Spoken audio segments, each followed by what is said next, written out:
Data from Human Rights First shows that Salt Lake City has become a growing transit point in ICE's domestic network.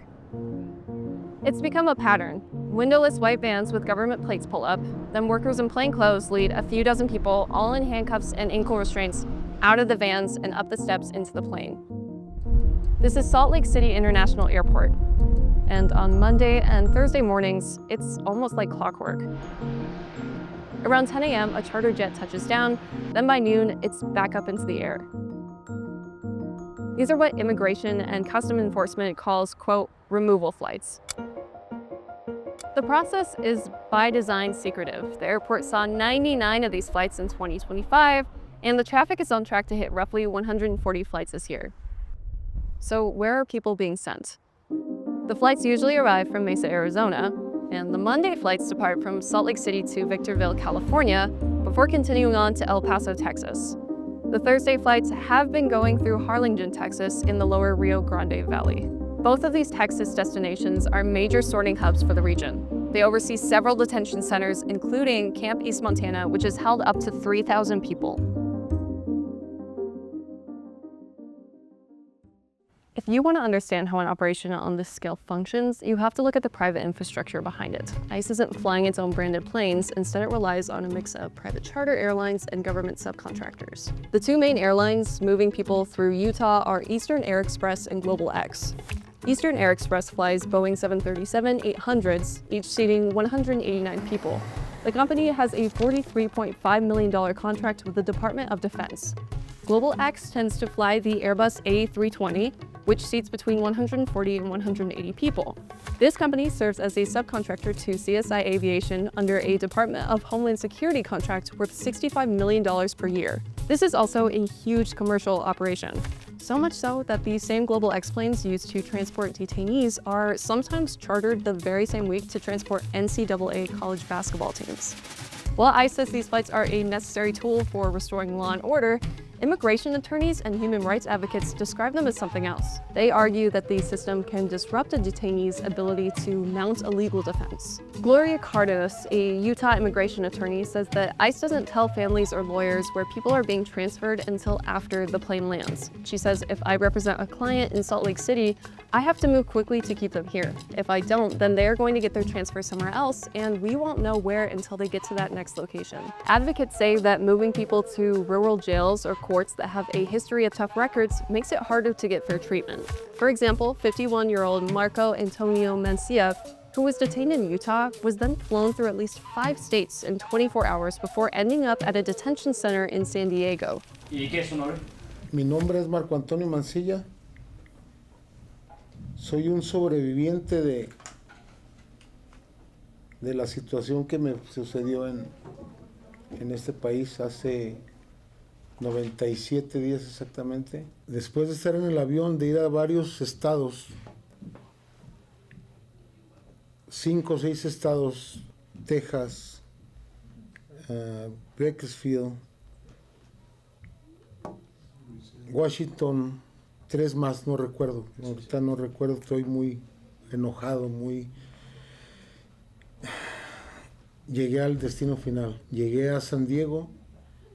En San Diego cargaron 30 personas en un camión y 4 personas nos subieron a una van a nosotros. Amarrados de pies a manos. Horrible. Llegué a Otay Mesa. Ahí empezó el verdadero infierno.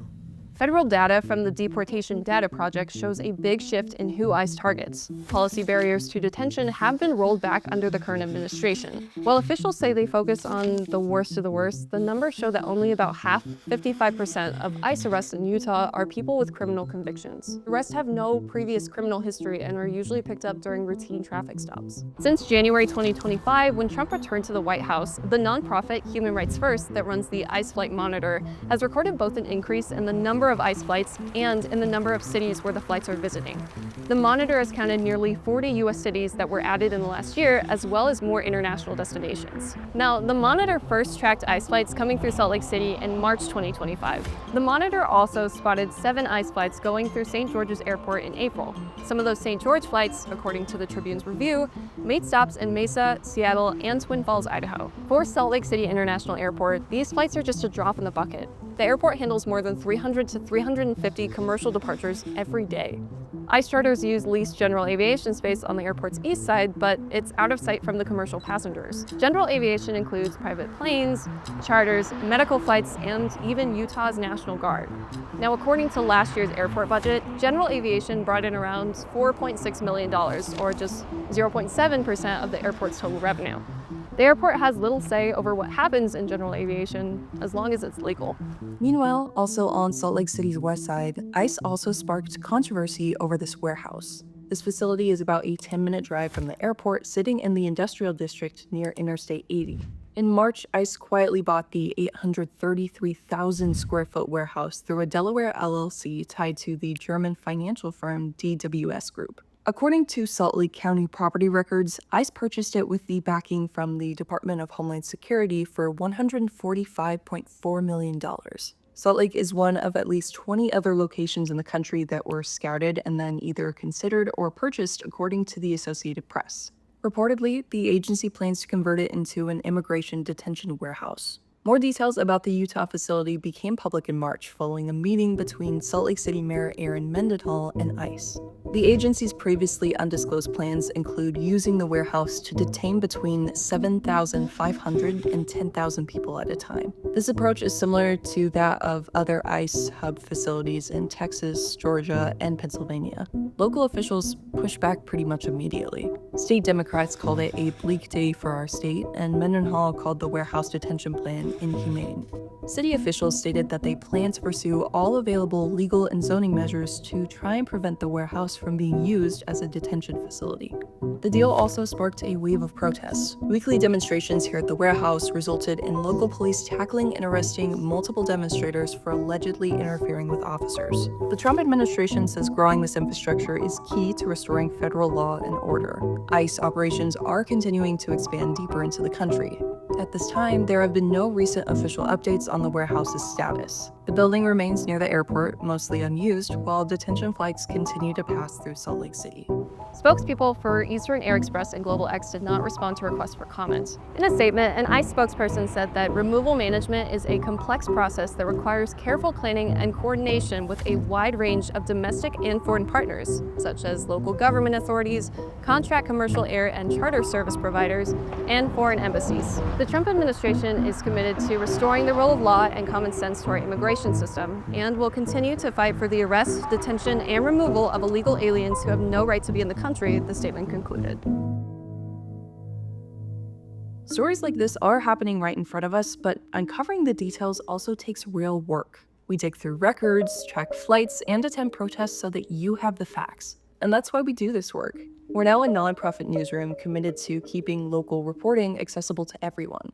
Staying independent means we count on your support. If you believe in what we do, please consider making a donation. Your contribution helps fund the next investigation. Visit our website to support independent journalism in Utah. Thank you so much for being a part of this.